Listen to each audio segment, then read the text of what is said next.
इस वक्त देश में एक गंभीर मुद्दा है इंडिगो फ्लाइट क्राइसिस का। यह मुद्दा यह है कि 3 दिसंबर से लगातार इंडिगो की फ्लाइट कैंसिल होती आ रही है। आज 9 तारीख है। इन 6-7 दिनों में लगभग 1600 से 1800 फ्लाइट कैंसिल हुई हैं, जिसके कारण 40 से 50 हजार यात्री प्रताड़ित हुए हैं। वो परेशान हुए हैं, वो सफर कर रहे हैं और इस वक्त एयरपोर्ट पर अफरा तफरी का माहौल मचा हुआ है। पैसेंजर्स गुस्साए हैं, वो चिल्ला रहे हैं, बौखला गए हैं और ये सब होना सही है, क्योंकि ये उनकी जिम्मेदारी नहीं है कि क्या हो रहा है, किस वजह से हो रहा है। वो आपको उस फ्लाइट में जाने का अच्छा पैसा दे रहे हैं, उन्हें सुख सुविधा चाहिए। सरकार और आपके बीच क्या लड़ाई चल रही है, क्या समझौते हो रहे हैं, इनसे हमें कोई मतलब नहीं है। 3 तारीख को 200 फ्लाइट कैंसिल होती हैं, उसके अगले दिन लगभग 550 के आसपास आंकड़ा पहुंच जाता है। उसके बाद 850, ऐसे बढ़ बढ़ के लगातार फ्लाइट कैंसिल हो रही हैं। अब आप ये सोचिए कि आप किसी जरूरी काम से जा रहे हैं।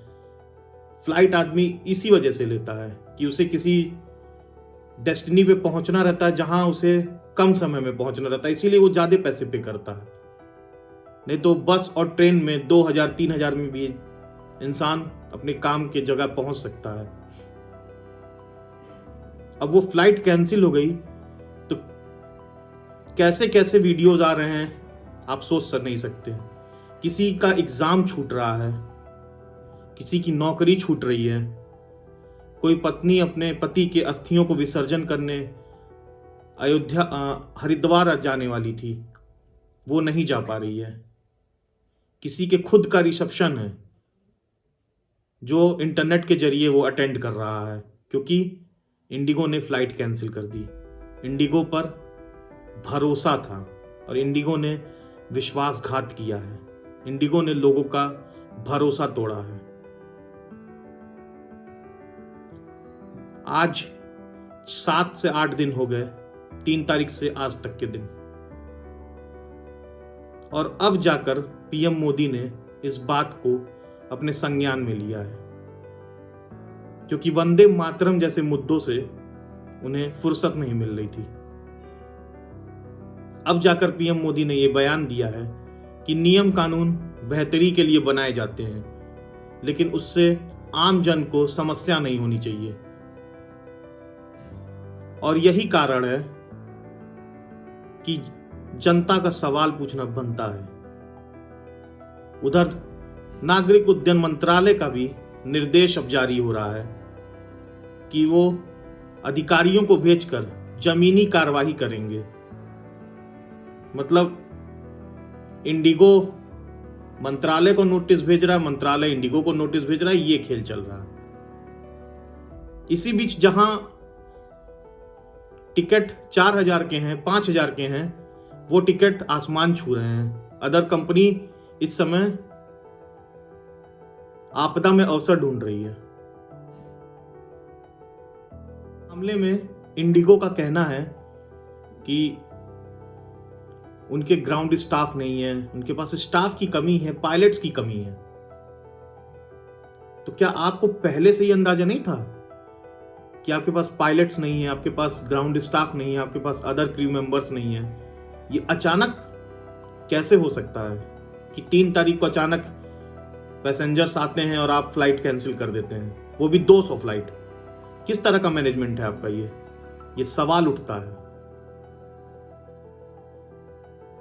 ये पूरा मामला किसी तकनीकी खराबी की वजह से, मौसम की खराबी की वजह से, प्राकृतिक चीजों की वजह से नहीं है। यह पूरा मामला है इंडिगो की ब्लैकमेलिंग का। इंडिगो सरकार को ब्लैकमेल कर रही है, और ये ब्लैकमेल क्यों कर रही है, इसके पीछे भी एक वजह है। जुलाई 2025 में डीजीसीए एक नियम लागू करने के लिए नियम लागू करना चाहती है। FDTL, flight duty time limitation. और पिछले 6 सालों से पायलटों की मांग चल रही थी कि उनको कुछ उनके मांगे हैं जो पूरी की जाए, जिसमें ये मांगे हैं कि हफ्ते में 48 घंटे का उन्हें ब्रेक दिया जाए ताकि प्लेन दुर्घटना जैसी चीज़ें ना हो, फ्लाइट अच्छे से लैंडिंग हो, सारे पैसेंजर सुरक्षित रहें। यही सब लेके नियम शर्तें लागू होने वाले थे। सारे और कंपनीज को ये मंजूर थे, लेकिन इंडिगो इस पे मानने को तैयार नहीं था, क्योंकि इंडिगो के इसमें खर्चे बढ़ने वाले थे। उन्हें और एक्स्ट्रा पायलट हायर करने पड़ते और क्रू मेंबर्स हायर करने पड़ते, और जो पायलट्स पहले से काम कर रहे हैं उनको उसी सैलरी पे कम काम कराना पड़ता। ये इंडिगो का एक तरीका भी है कि वो अपने एम्प्लॉय से गधा मजदूरी की तरह काम कराते हैं।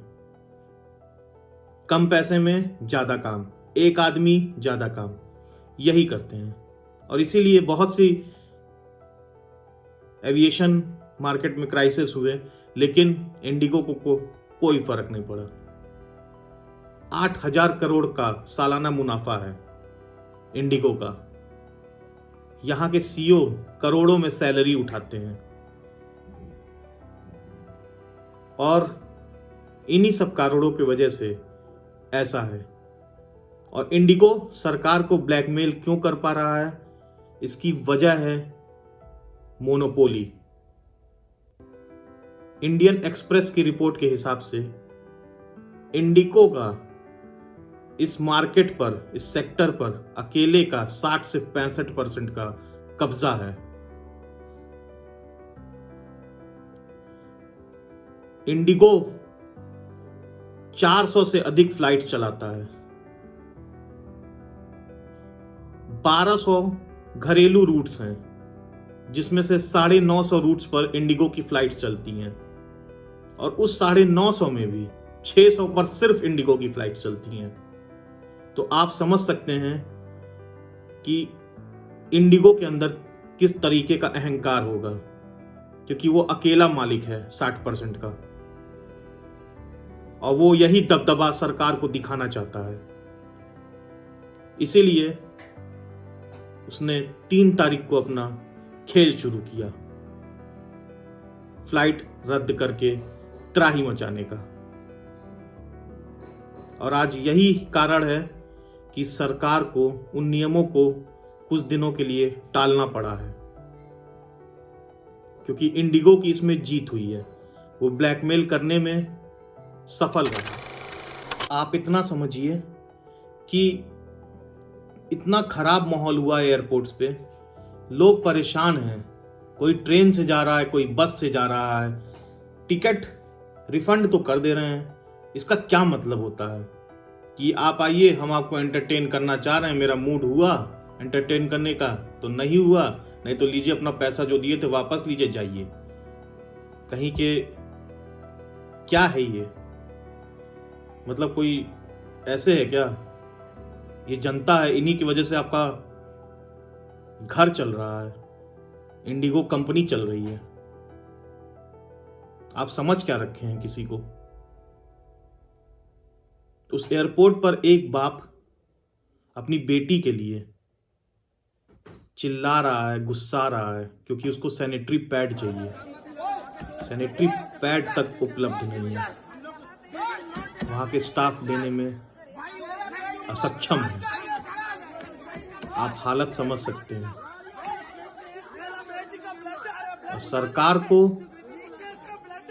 इन बड़े मुद्दों से कोई मतलब नहीं है, उन्हें वंदे मातरम से मतलब है।